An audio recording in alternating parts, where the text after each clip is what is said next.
Men's basketball bounces back this weekend after a tough conference loss. Number 11 women's basketball advances their win streak, and who advances to the next round of the NFL playoff? All this and more coming up on College Press Box. You guys can keep going. Okay. Yeah, you can just go to the intro and then we'll... Yeah, just with the teleprompter. Okay. Oh, you're good. You can just scroll to the beginning of the intro. There you go. Are we good? Yeah. Right. Yep.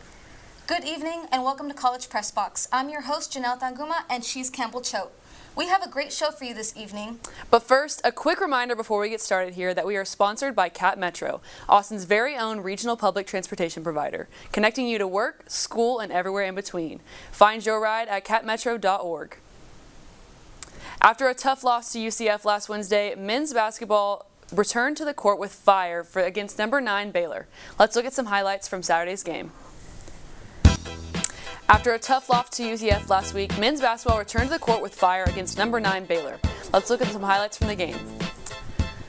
The Longhorns showed up with more aggression right out the gate with the first 3 scored shots from the three-point line. Max Asmus added 6 points and Ithiel Horton added 3. Shots continued to be made the majority of the game from both Texas and Baylor.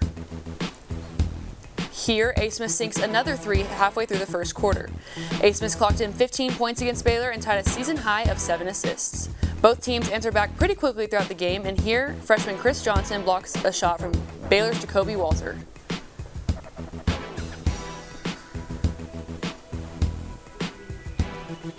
Asmus passes it down the court for a dunk from sophomore Dylan Mitchell, and Texas widens their lead. Walter scored a total of 22 points for the Bears, and that's basically the end of the first half. Texas led 42-41 going into halftime. Baylor returned to the court more aggressively, and here's a three-pointer from Jalen Bridges to tie it up in the second half. Bridges sinks another and gives Baylor the lead. Bridges clocked in 17 points and had 5 rebounds.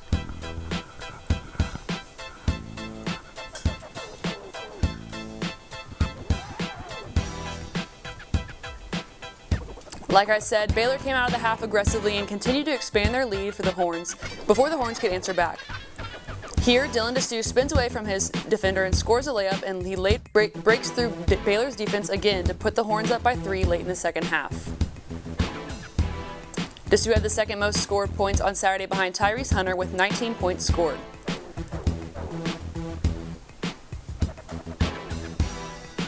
The clock is ticking and the Horns move the ball down the court with just 5 seconds to go. Hunter gets past Baylor's Langston Love and manages to break the tie at the buzzer.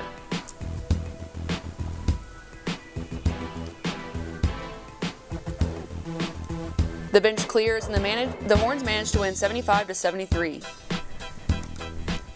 Our very own Joe Duffy and Aram Bella were in attendance for the game. Let's take a look.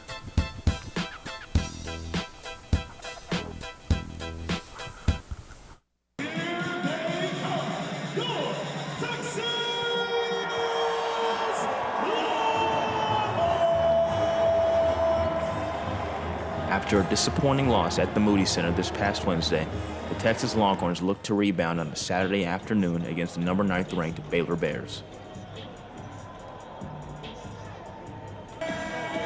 The contest will be a 3-point barrage for both squads in the first half, with Texas going 9 for 11 in the first while Baylor went 7 for 12. But altogether, the game would go back and forth as there would be 10 ties and 21 lead changes.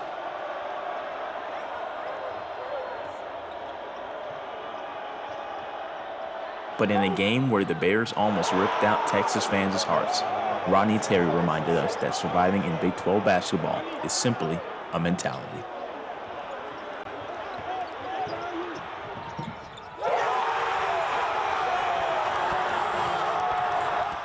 At the end of the day, this race is going to be every night. There's not one bad team in our league. Whether you're at home or on the road, you're going to have to play 40 minutes against a really good team. And our mentality was, we were going to come in and have a survivor's type mentality.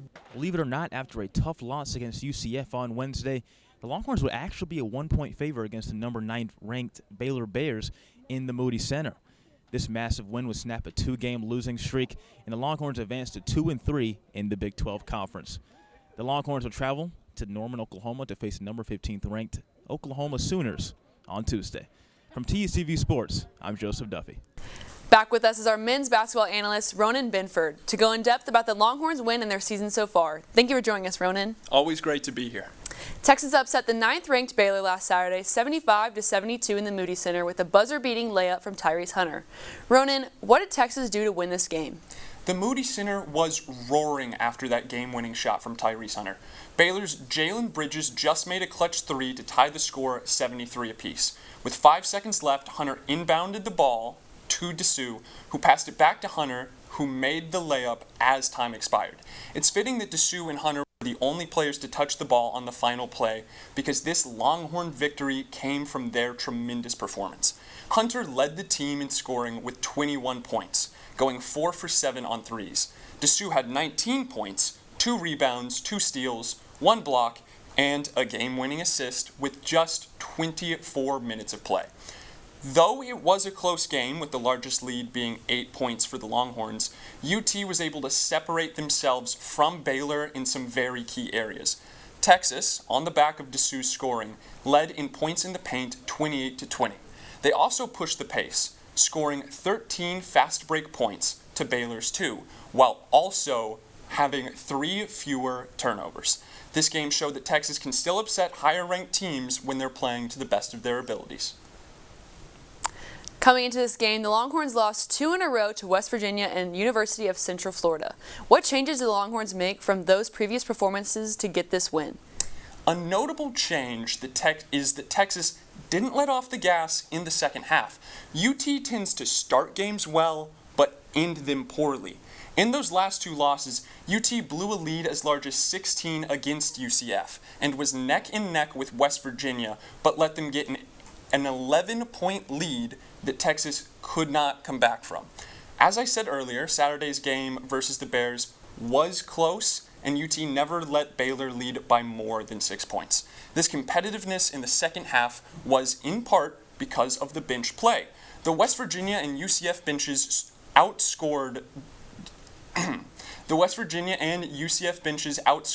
Texas's 25 and 34 points respectively, while UT did not reach double digits.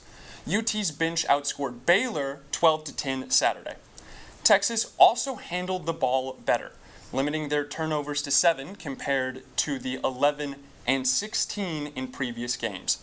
Finally, they were competitive on the boards. Texas did lose the rebounding battle by 2, which is not ideal, but it was much more competitive than against UCF when they were out-rebounded by a whopping 15 boards, including 8 offensive rebounds. Texas's resiliency, lack of turnovers, and effort on rebounds was enough to change their fortunes Saturday. Great analysis. Despite UT riding high off Saturday's win, the season hasn't gone as expected. When Press Box aired last, UT was 2-0, but have since gone 11-5. What's wrong so far with the Longhorns? UT's first 2 losses were against stiff competition in Marquette and UConn, who have since become 4th and 1st in Big East Conference standings.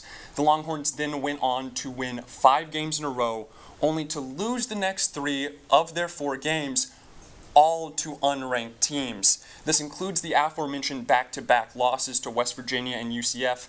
The incident most indicative of Texas's season so far was when Coach Rodney Terry yelled at UCF players in the post-game handshake line after they did the horns down sign. The Longhorns' losses come from the fact that they are leaving points on the table with how they choose to score. Texas is one of the better shooting teams in college. They have the 33rd best shooting percentage in D1 basketball at 48% and are top 40 in effective field goal percentage. A particular strength of theirs is three-point accuracy, shooting 37.5% from behind the arc, the 32nd best in all of college. Sorry, a lot of numbers, but stick with me, guys. That makes it all the more baffling by the fact that they are taking barely over 23s per game. Out of all 351 D1 teams, Texas is ranked 254th in threes attempted per game. 6 players on the roster are shooting 35% or higher, but only Max Asmus takes 4 or more shots beyond the arc. What good does being an amazing three-point shooting team do if it is never, ever utilized? Texas also isn't getting to the free throw line. They attempt a little over 7.5 free throws per game, which is in the bottom 100 teams of all NCAA basketball. UT makes their free throws at a fine clip but has no way to show it. The team also has an issue keeping one of its best players on the court. Dylan Dessou is first in points per minute, second in rebounding, second in steals, tied for second in blocks, and leads the team in three-point percentage. But he also leads the team in fouls at nearly 3.5 per game. Coach Terry pulls him early and often so that Dessou can close games, but that leads to him averaging the least amount of minutes of any starter.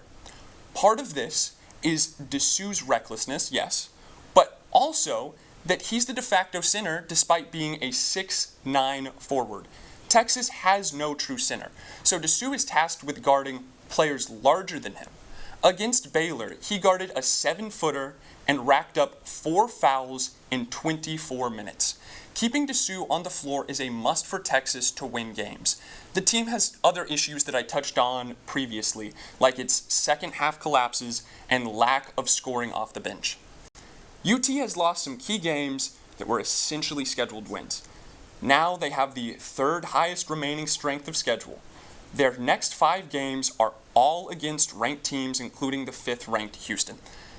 The Longhorns need to make drastic changes to their schemes and to their quality of play to get whatever success they can out of the remainder of this season.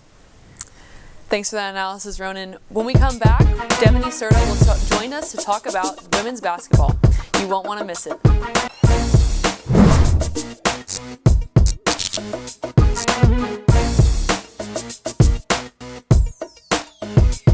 Welcome back to College Press Box. The women's basketball team is off to a red-hot start to conference play.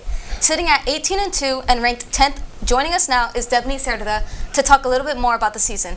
Thanks for joining us, Debney. It's always great to be on this show, especially talking about college hoops when we have a great team here on campus.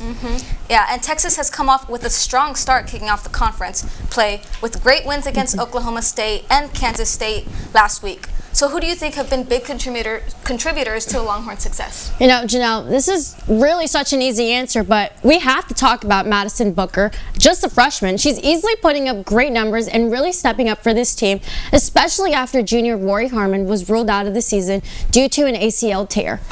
Booker was not only a top recruit, but she was also Gatorade Player of the Year in Mississippi back in 2021. She averaged 18.8 points, 7.8 rebounds, and 2.7 assists. Now, this was 3 years ago, but to put that in perspective, in the past game against Kansas, these were her stats. She had 15 points, 6 assists, and 5 rebounds. For an even bigger comparison, before the OK State matchup in conference play, she was averaging 19.5 points, 7 rebounds, and 6.2 assists, which is it's fairly close to her numbers in high school, but again, there's still a lot of ball left to play.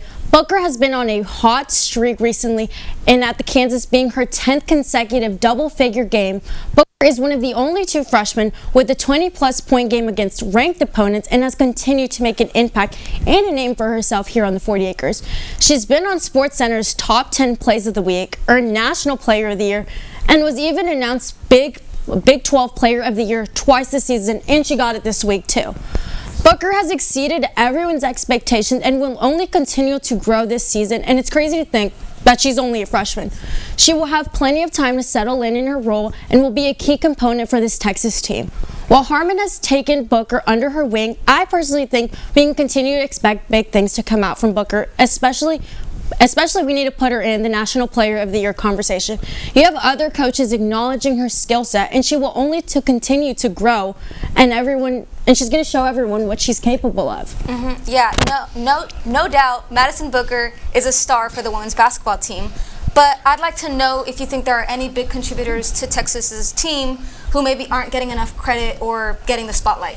You know, I gotta go with Taylor Jones here. She hasn't been in a lot of recent headlines, but she has made a huge impact on this team as being one of the top rebounders for this squad. While Aaliyah Moore was out last season, Jones really had to step in and take leadership in the paint, and that's exactly what she did. Last season, she averaged 5.7 rebounds per game and averaged 2.3 blocks, which would help them out so much last year. In March, in last year's season, she recorded over 62 block shots and had 6 of them in the NCAA matchup against East Carolina. Against OK State, Jones had herself quite the night, recording a double-double with 18 points and 12 rebounds. Now, the rebound queen is not someone to be messed with at the paint and will be a threat towards anyone who is guarding her. Jones plays her role very effectively and doesn't get highlighted as much due to other stars being on the team, but is a big contributor to this Texas team. The squad has it's just so well-rounded. There's much depth in the bench, and that anyone can step up and be proficient in any role. Now, I think Jones is going to excel in her role. We just got to give her a little time to settle in even more. Yeah, I'd like to see players like Jones get just a little bit more recognition, a little bit more spotlight for what they've been able to do. Now we have the big-time rivalry against OU Wednesday night. What does this Texas team need to do to succeed? You know, Texas comes into this matchup ranked 10th. The Sooners aren't ranked, but this doesn't mean they should treat this as an easy game. They have a decent squad, and Texas does have the home court advantage, but in order to keep things going smoothly for the Horns, they need to stop Skylar Van and Peyton Walsh. Both of these ladies have had quite the season and stellar games when it comes to welcoming Houston into Big 12 hoops. Van had 12 points while Worst had 18 of her own. They shot 52% from the field, which is a conference high. Now back to Van for a moment. The senior forward went 10 for 5 on her own shooting performance, plus added 5 rebounds and 4 assists. Van has had back-to-back 20 points games, and she hasn't had this since 2 years ago. I think if the Longhorns can isolate Van first and then for her second, there isn't much that the Longhorns should have to worry about. Not only will Booker be playing, but you also will have Aaliyah Moore in there, especially after back from her ACL injury last year. She also did have a great homecoming game and a birthday. On her 21st, she was able to put up 17 points and went 7 for 7 on the field. Now, Shayla Gonzalez also did hit a milestone of her 200 three-pointers. And now, I truly don't think anyone would. This wouldn't be a true women's basketball segment if I didn't have to round off with Madison Booker again. I mean, she's just so hot. People are not hot, but her game's hot. You know what I mean? Anyways, people are recognizing her game. She is the first freshman to earn Big 12 Player of the Week on January 8th, which no freshman has earned this honor since 2020, so this was 4 years ago. I think that this team keeps playing healthy. They will make a deep mark in conference play, maybe even make a deep run in March. They're definitely on fire right now. I don't think any team can stop them right now. I would have said TCU, the Horned Frogs, when they were undefeated, but things didn't turn out that way with how many injuries. So as long as they're all healthy and really put together, I think this team can make a deep run. Well, thank you so much for the analysis, Debney. When we return, Jamie Tanguma will recap a wild division weekend in the NFL. Stay with us. We'll be back after this.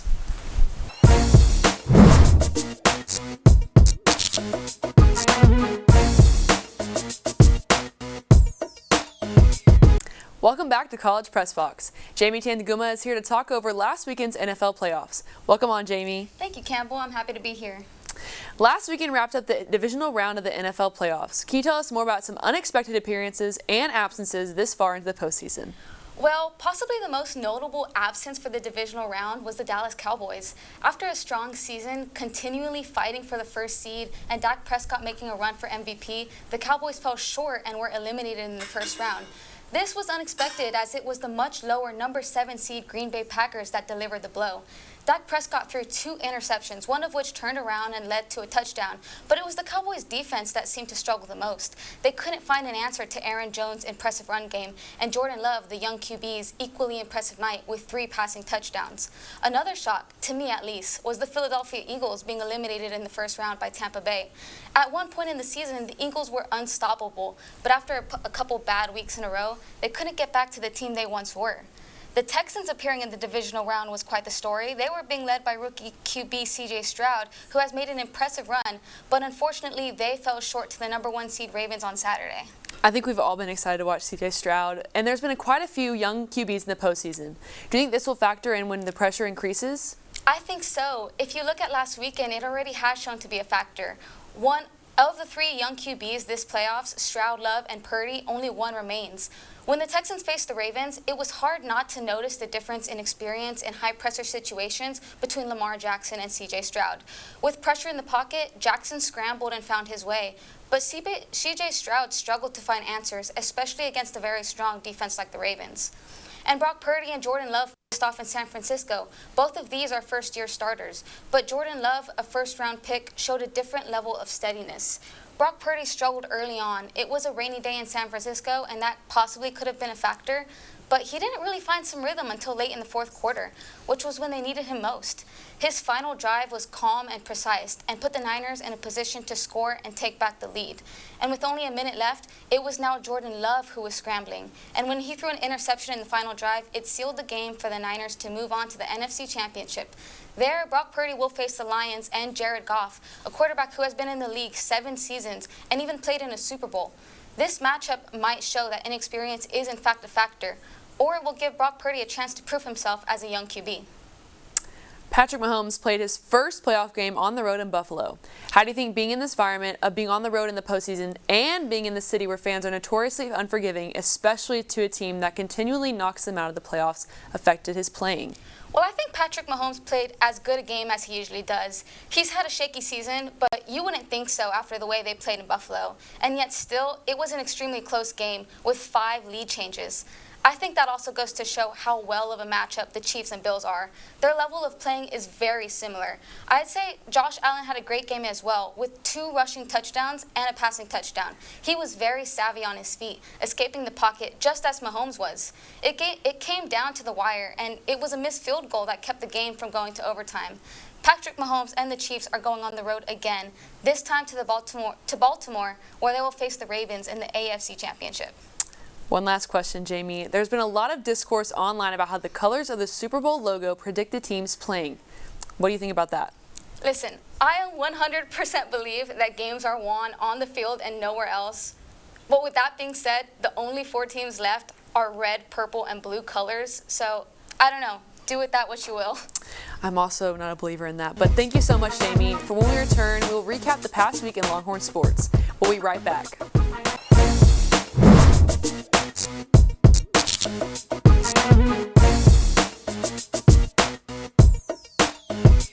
Texas softball players represent Texas with the honor of being named in the Big 12 preseason team.